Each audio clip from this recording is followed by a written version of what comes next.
Greetings and welcome to Nile Valley Civilizations. Today our topic is going to be on goddesses. And I'm going to take a quote from Victor Hugo's Notre Dame de Paris, where he quotes Manu, who is a Hindu prophet. He says, Manu says under his head, where women are reverenced, the divinities rejoice. Where they are scorned, it is vain to pray to God. And this is a quote from our guest today, Shivaji, Shiva Ma. He quotes, the essence of all relative existence is mother.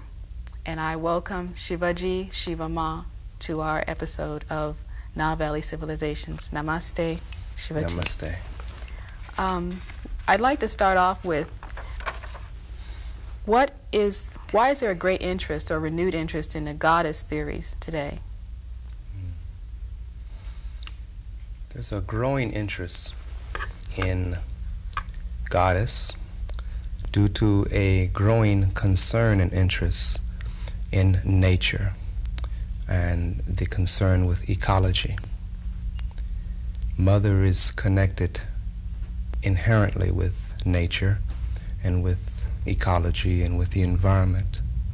Therefore, in our concern for our well-being and for the well-being of the earth and for the well-being of all sentient life, then there is a growing interest in the sustenance of that life, and therefore it leads to mother.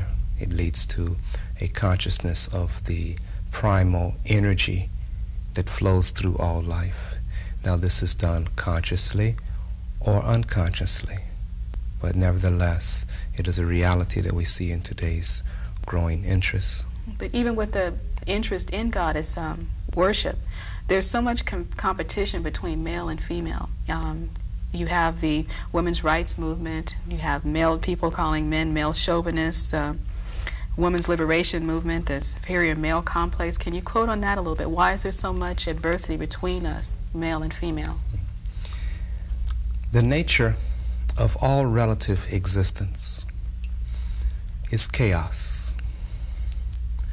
Without friction, without tension, there virtually is no growth, you see. We are constantly in a mode of evolution. To evolve, we must be involved. Therefore, involution is evolution. The involvement is that which is total equilibrium, total peace, total synchronicity of mind, body, and soul, coming into that which is not synchronized, that which is not in total harmony, not in total balance. And so this is the material plane of existence. So the spirit descends to meet the matter, as the matter ascends to meet the spirit. See, so we have on the physical plane, on the relative plane, a duality. The nature of duality is tension. The nature of duality is friction. The nature of duality is chaos. Therefore, with an enlightened consciousness, with a greater awareness of the true nature of ourselves and of all things, then this chaos can be used beneficially. Yeah. To create greater harmony. The point is to make harmony between both sexes, then. To really make harmony between both sexes is to see that there is actually only one sex, but with a dual nature to it. Oh, okay. You see, there's one human being. Right. You see. In the Western world, we believe that God, we believe of God as a father image. Why is it this way, and how did that come about when primeval man or primitive man was basically a goddess worshiping being? This was also a necessary part of involution for evolution, you see. The male is that which is the incipience of life. It is the origin of life.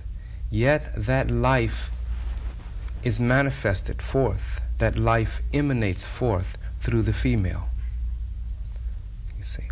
For example, in the process of conception, the male is that which is responsible for the fertilization of the egg, yet that process of creation, the process of manifestation, the process of evolution takes place within the womb.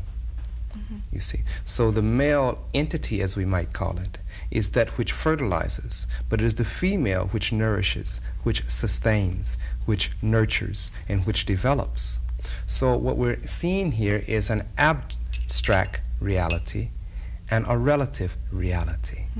The male principle is inherent in all that exists, in all life, yet it is abstract in its essence, as spirit is. This is why in the Western world we give the attribute the male with being God, with being the absolute, because it is that which is the abstract, you see. So that's almost like positioning him as being creator. Exactly, exactly. Yet there's a dichotomy in this, because the creator, by being abstract, is the creatrix by being relative.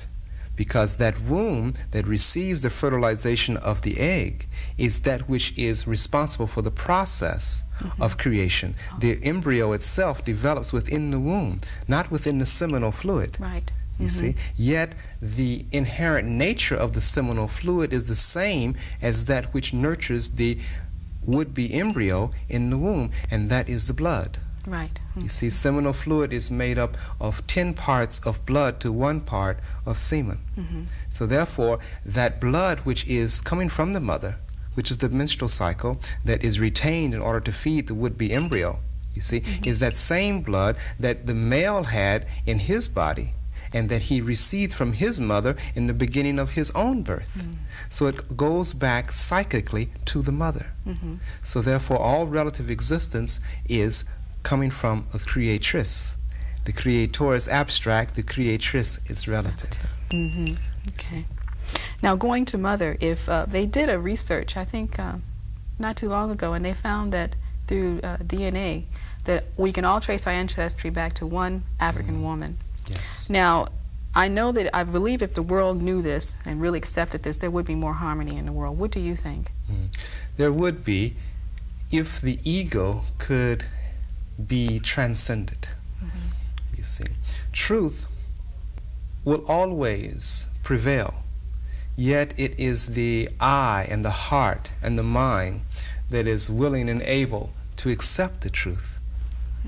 You see, something can be understood and something can be intellectualized, but unless truth is realized, then it doesn't have the fruit that is desired. You see.